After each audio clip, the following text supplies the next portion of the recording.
Hello friends, मैं हरिनारायण साहू गुरु IAS online classes के इस प्लेटफॉर्म पर आप सभी का स्वागत करता हूं। और आज हमारा यह दूसरा वीडियो है। आप सभी को इससे पहले जो वीडियो है इसकी लिंक भी मैं शेयर कर दूंगा।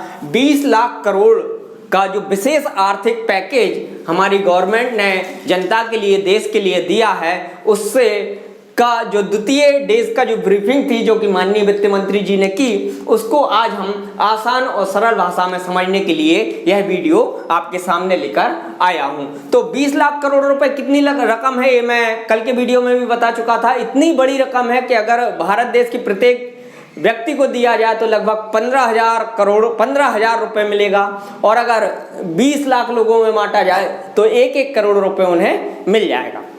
चलिए, तो 20 लाख करोड़ के पैकेज को जो द्वितीय ब्रीफिंग थी 14 मई के दिन, कल के दिन मैं आज वीडियो बना रहा हूं एनालिसिस करके, वो वह लगभग 2 लाख करोड़ या 2,05,000 करोड़ के समथिंग थी। देखिए उन्होंने क्या किया, तो सरकार ने इसको कई भागों में बांटा। प्रवासी मजदूरों के लिए जिसमें कई स्कीम थी, फिर उसके बाद चल रहे फेरी वालों के लिए, सड़कों पर या स्ट्रीट पर जो दुकानें लगाते हैं, चल फिर कर जो माल बेचते हैं उनके लिए, किसानों के लिए, मध्यम वर्ग के लिए, इन सब के लिए लाए। तो एक एक करके हम बात करते हैं। सबसे पहले बात करते हैं प्रवासी मजदूरों की। प्रवासी, सबसे पहले तो ये समझना पड़ेगा कि प्रवासी मजदूर कौन कहलाते हैं। ऐसे मजदूर जो अपना घर बार छोड़कर कहीं दूर मजदूरी करने जाते हैं, जैसे दिल्ली, मुंबई, महाराष्ट्र, बिहार के लोग महाराष्ट्र जाते हैं, मध्य प्रदेश के लोग दिल्ली जाते हैं, गुजरात जाते हैं, ये प्रवासी मजदूर कहलाते हैं। जो आपका नेटिव प्लेस, अपना बर्थ प्लेस या अपना गांव कस्बा छोड़कर केवल मजदूरों के लिए दूसरे राज्य,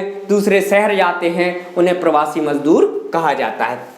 तो इन प्रवासी मजदूरों के लिए सबसे बड़ी समस्या जो अभी इस लॉकडाउन में देखने के लिए आई है कि उनके लिए खाने तक की व्यवस्था नहीं थी। उनके राशन कार्ड थे, पर उनके राशन कार्ड गांव के थे, तो अगर वो कहीं प्रवास पर कार्य करने गए थे तो उन्हें वहां राशन नहीं मिल रहा था। ये बहुत सारी समस्याएं थी। तो सरकार ने एक बहुत अच्छी स्कीम लेकर आई है, one nation one ration card. One nation one ration card प्रवासी मजदूरों के लिए नहीं, ये सभी के लिए है। इसमें क्या होगा, मान के चलिए अगर कोई मजदूर भोपाल का है और वह दिल्ली में कार्य कर रहा है, तो उसका राशन कार्ड भले भोपाल का है, वह दिल्ली में भी राशन ले सकता है। जरूरत पड़ी किसी काम से वो मद्रास गया, साउथ इंडिया गया, तो वहां पर भी वह राशन ले सकता है। इसके इम्प्लीमेंटेशन के लिए सरकार ने अगस्त 2020 तक के लिए कहा है कि हम इसका इम्प्लीमेंटेशन अगस्त 2020 तक के लिए करें। बहुत ही अच्छी योजना है, लेकिन आगे देखना होगा कि इसका इम्प्लीमेंटेशन कितना अच्छा होता है, क्योंकि योजनाएं केवल बोलने से अच्छी नहीं होती हैं। इसके लिए हमें आगे देखना होगा और इसमें क्या होता है।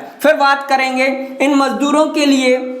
सरकार ने बात कही है कि जो लॉकडाउन में फंसे मजदूर हैं उनके लिए 5 किलो राशन भी दिया जाएगा, जिसमें माननीय जो वित्त राज्य मंत्री हैं उन्होंने कहा 2 किलो दाल का भी जिक्र किया कि 2 किलो दाल भी बांटी गई है। तो दाल की अगर मैं बात करूं कि जो ये दाल बांटी गई है, बढ़ चुकी है, अब इसका इम्प्लीमेंटेशन की भी बात करनी पड़ेगी, क्योंकि बेसिकली जिस जिले से मैं आता हूं वहां पर दाल नहीं बटी है। अब राज्य मंत्री ने कहा है, अब इसका क्या रीजन है इसको आगे देखा जाएगा। मैं भी पता करते हैं क्या आपके जिले में दाल बटी है, वो आप देखिएगा, क्योंकि मंत्री ने तो कहा है। ठीक है, आगे देखते हैं। इन मजदूरों के लिए या मजदूरों के अलावा अन्य जो लोग हैं जो छोटे छोटे रोजगार में लगे हुए हैं, छोटे छोटे जॉब कर रहे हैं, उनके लिए सरकार ने कहा हम न्यूनतम मजदूरी तय करेंगे कि अब किसी व्यक्ति को आपको कम से कम इतनी सैलरी देनी पड़ेगी। अभी यह जिक्र नहीं किया गया है यह न्यूनतम मजदूरी क्या होगी। हालांकि उन्होंने ये तो कहा है कि जो मनरेगा के तहत कितना रुपए दिया जाता था, जो मनरेगा के तहत 182 रुपए दिया जाता था, वो अब हो जाएगा 202। जो मनरेगा के तहत कितना होता था, 182 रुपए प्रतिदिन दिया जाती थी, दिहाड़ी दी जाती थी, वो अब 202 रुपए हो जाएगी। तो ये 20 रुपए यहाँ बढ़ा दिए है प्रतिदिन, तो ये दिहाड़ी बढ़ा दी जाएगी। तो ये न्यूनतम मजदूरी तय करेंगे। अभी न्यूनतम मजदूरी तय कैसे करेंगे कि बोल दिया तो सब करेंगे, ऐसा नहीं होता। सरकार इसके लिए क्या बनाएगी, कानून बनाएगी, जिसे संविधान की भाषा में अधिनियम कहा जाता है, एक्ट कहा जाता है, जो संसद के द्वारा बनाई जाएगी। कानून बनाकर न्यूनतम मजदूरी तय करेगी, क्योंकि सरकार का ऐसा मानना है कि अभी तक ऐसा लगभग 30% लोगों को ही न्यूनतम मजदूरी मिलती है। बाकी 70% लोग जो छोटे काम कारों में लगे हुए हैं उन्हें वह भी नसीब नहीं हो रही। तो ये भी बहुत अच्छा कदम है। फिर इसके बाद उन्होंने और कहा, जो प्रवासी मजदूर हैं जो अपना घर छोड़कर किसी और जिले में या राज्य में जाते हैं तो उनके लिए सबसे बड़ी समस्या होती है किराए के मकान के लिए। तो इसकी व्यवस्था सरकार ने कही है कि अब वह सस्ते किराए के घर उपलब्ध कराएगी। सस्ते किराए के घर उपलब्ध कराएगी किसके लिए? प्रवासी मजदूरों के लिए। इसको प्रधानमंत्री आवास योजना के साथ जोड़ा जाएगा और इसे पीपीपी पब्लिक प्राइवेट पार्टनरशिप के माध्यम से इसे डेवलप किया जाएगा। इस योजना को पब्लिक प्राइवेट पार्टनरशिप है। इसमें क्या होता है कि पब्लिक पैसा लगाती है, प्राइवेट कंपनी कोई पैसा लगाती है पब्लिक सेक्टर में और वह पार्टनर बन जाती है गवर्नमेंट। इसको मैं अलग इकोनॉमिक्स में समझाऊंगा। तो सस्ते घर उपलब्ध होंगे तो मजदूरों के लिए लाभ होगा, यह किया गया। फिर इसी के अंतर्गत मैंने बताया कि मनरेगा के लिए 182 की जगह 202 रुपए मजदूरी मिलेगी। और सरकार अब ऐसी व्यवस्था कर रही है, आप सभी को मालूम होगा इस कोविड के समय में कई लोग अपने जो प्रवास पर मजदूरी करने गए थे, मतलब अपने जो जन्म का प्लेस या जो उनका गांव है उससे कहीं दूसरे बाहर जिलों में गए थे, अब वहां से वो वापस आ गए। जब वो वापस आ गए हैं तो उनको वहां भी मजदूरी मिले, इसलिए वह मनरेगा में वहां पर क्या करेंगे, उनको फिर से उनका नाम रजिस्टर्ड कराएंगे जिससे उनको जहां वो घर वापस लौटे हैं उनको वहीं मजदूरी मिल सके मनरेगा के अंतर्गत। और उनको अब थोड़ा 20 रुपए अधिक प्रतिदिन के माध्यम से उनको दिहाड़ी दी जाएगी। तो सरकार का लगभग यह मानना है कि पहले मनरेगा में जहां छोटे छोटे गांवों में 100 लोग कार्य करते थे, अब 140 से 145 150 लोग भी कार्य बढ़ जाएंगे, क्योंकि लोग प्रवासी जो मजदूर थे वापस अपने घर को लौट आए हैं। तो इनके लिए ये बात सरकार ने की, प्रवासी मजदूरों के लिए। फिर हम बात करते हैं, सरकार ने एक और चीज गिनाई कि अभी जो कोविड-19 का या कोरोना का जो टाइम है उसमें राज्यों ने इन मजदूरों के लिए और जो गरीब तबके के लोग हैं उनके लिए खाना उपलब्ध कराया। और उस खाना उपलब्ध कराने में कराया तो राज्य सरकार ने, लेकिन खाना जो उपलब्ध कराया उसमें राज्य सरकार के लिए केंद्र सरकार ने लगभग 11,000 करोड़ रुपए दिया। कितना दिया? 11,000 करोड़ रुपए दिया। और अगले 2 महीने और खाना प्रोवाइड कराएंगे, उसके लिए राशन प्रोवाइड कराएंगे, उसके लिए सरकार ने 3500 करोड़ रुपए का और खर्च आएगा, ये भी इसमें जोड़ लिया गया है। ठीक है। फिर हम बात करते हैं, इन्होंने बात की मुद्रा शिशु लोन की। एक मुद्रा लोन के बारे में अभी चर्चा नहीं करी वित्त मंत्री जी ने, डेफिनेट उसके 3 प्रकार होते हैं, उसमें से एक प्रकार होता है शिशु लोन। शिशु लोन में क्या होता है, 50,000 तक का लोन लिया जाता है मुद्रा लोन में। तो उस पर उन्होंने कहा जो ब्याज लगता था उसमें 2% ब्याज अब सरकार देगी। मतलब जैसे लगभग आपको 8 से 9% करीब ब्याज लगता था, तो अलग अलग बैंक का थोड़ा ऊपर नीचे था, 9% करीब ब्याज जो लगता था उसमें से 2% ब्याज अब सरकार वहन करेगी। अर्थात अब जनता को कितना देना पड़ेगा, 7% देना पड़ेगा लगभग, ये लगभग है, क्लियर। तो 2% ब्याज के लिए सरकार का जो खर्चा आएगा वो 1500 करोड़ रुपए का आएगा खर्च।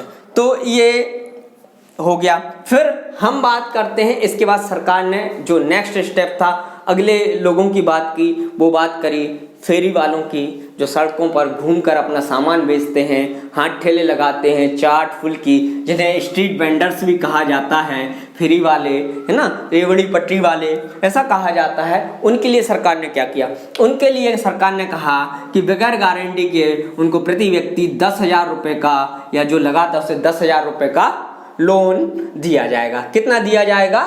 10,000 रुपये का लोन दिया जाएगा। इसके लिए सरकार लगभग 5,000 करोड़ रुपए, सरकार लगभग क्या करेगी, 5,000 करोड़ रुपए की व्यवस्था सरकार ने की है। क्लियर है। फिर हम बात करते हैं अगली जो इन्होंने बात की किसानों की। यहाँ बहुत समझने वाली बात है किसानों की और फिर मध्यम वर्ग के लोगों की। किसानों की सरकार ने बात की कि पिछले 2 माह में सरकार ने 86,600 करोड़ रुपए, 86,600 करोड़ रुपए का लोन किसानों को पिछले 2 महीनों में दिया। अब 86,600 करोड़ का जो लोन दिया उसमें 2 माह में जो उसमें सरकार ने किया, अगर जो किसानों की ड्यू डेट 31 मार्च होती थी, सरकार की किसानों की फसल आ जाती थी तो मार्च तक किसान क्या है पैसा दे दिया करते थे बैंकों को, तो वो ड्यू डेट इन्होंने बढ़ा दी है। कितनी कर दी है अब है 31 मई 2020 कर दी है, क्योंकि कोविड के कारण थोड़ा लेट हो सकते यह कर दी है, तो 86,600 करोड़।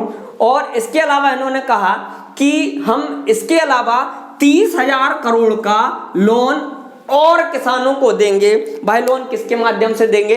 नाबार्ड की, national agriculture banking for agriculture and rural development के लिए जो लोन उसकी सहायता से, और जो सहकारी कोऑपरेटिव बैंक होते हैं उनकी सहायता से ये लोन किसानों को प्रोवाइड किया जाएगा। एक और बहुत अच्छी स्कीम, किसान क्रेडिट कार्ड, नए किसान क्रेडिट कार्ड दिए जाएंगे। कितने दिए जाएंगे? 25 लाख किसान क्रेडिट कार्ड दिए जाएंगे, और जिनकी लिमिट होगी 25,000 रुपए। प्रत्येक क्रेडिट कार्ड की लिमिट कितनी होगी? 25,000 रुपए की क्रेडिट कार्ड की लोन होगी। किसान भाई लोग केसीसी जानते हैं क्या होता है कि उनके जमीन पर उनको क्रेडिट कार्ड दिया जाता है फसल बीज वगैरह खरीदने के लिए, ये होता है। लेकिन इसमें कुछ चीज छुपी है जो मैं अभी डिस्कस करने वाला हूँ, ये और हम समझ लेते हैं। अगला, मध्यम वर्ग आय के लोगों को, मध्यम वर्ग आय के लोग कौन कहलाते हैं? सबसे पहले तो जिनकी 6 लाख से 18 लाख तक की आय है उनको आवास ऋण लेते थे, उन आवास ऋण पर सरकार सब्सिडी देती थी। तो सरकार ने अभी क्या किया, उस सब्सिडी को बढ़ाकर मार्च 2021 तक कर दिया है। ये योजना पहले से चल रही थी, इस पे सब्सिडी मिलती थी लगभग 2% के आसपास थी, लगभग मैं बोल रहा हूं। तो ये सब्सिडी बढ़ा दी है सरकार ने आवास योजना के अंतर्गत, और ये सब्सिडी बढ़ाने से सरकार को लगभग 70,000 करोड़ रुपए का खर्चा आएगा। कितना आएगा? लगभग 70,000 करोड़ रुपए का खर्च आने वाला है, यह सरकार ने कहा है।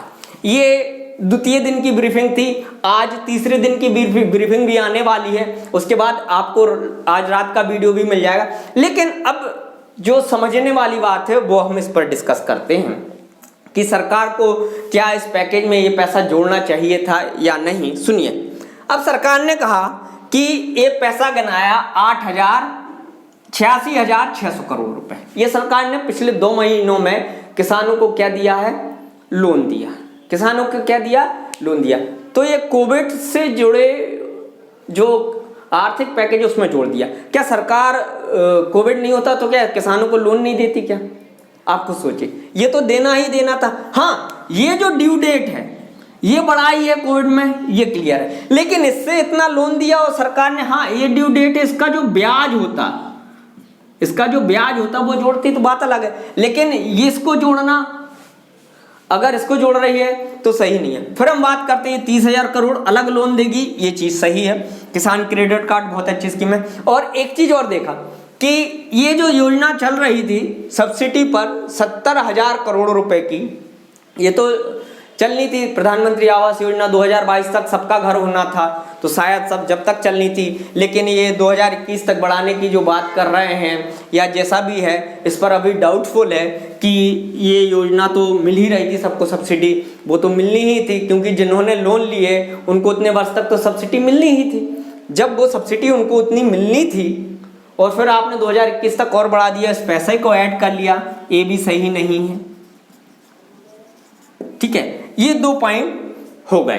अब हम बात करते हैं उसके बाद की, जो कल का मेरा वीडियो था उसमें सरकार ने एक बिंदु बोला था जिसमें उन्होंने कहा था कि जो ईपीएफ है, प्रोविडेंट फंड है, उसमें कंपनी जो 12% देती है और जो कंपनी का एम्प्लॉय 12% देता है, उनको 12 की जगह 10% अब देना होगा। तो यहाँ 2%, यहाँ 2% बचेगा, तो 6,700 करोड़ लगभग या 6,750 करोड़ रुपए, 6,750 करोड़ रुपए और मिलेंगे। किसको मिलेंगे? और मिलेंगे। अब ये पैसा तो उस कंपनी और उस व्यक्ति का था ही, इसको सरकार अपने पास जोड़ रही है, ये गलत है। फिर एक और चीज मैं बात करता हूं कि जो टैक्स रिटर्न भरते थे, उस टैक्स रिटर्न का सरकार ने 18,000 करोड़ रुपए दिया। क्या बोला मैंने? टैक्स जो रिटर्न होता था उसका 18,000 करोड़ रुपए, 18,000 करोड़ रुपए सरकार ने लौटा दिया है। ये तो जनता का पैसा होता है, जो टैक्स का जो रिटर्न मिलता है वो जनता के पैसा। उन्होंने कहा जो 5 लाख तक के टर्न उसका टैक्स था वो सरकार ने 18,000 करोड़ दे दिया है।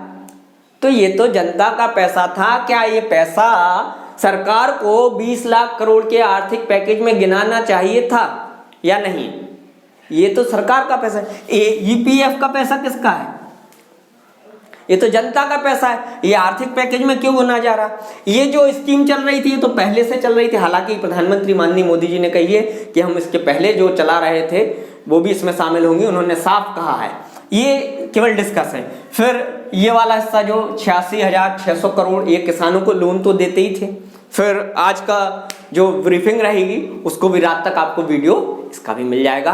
अगर ये वीडियो आपको अच्छा लगा हो तो इस वीडियो को लाइक करें, सब्सक्राइब करें और दूसरों के लिए शेयर करें, जिससे वह भी आसान भाषा में समझ सकें। और जो भी आपका क्वेरी है आप कमेंट बॉक्स में कमेंट कर सकते हैं। धन्यवाद दोस्तों।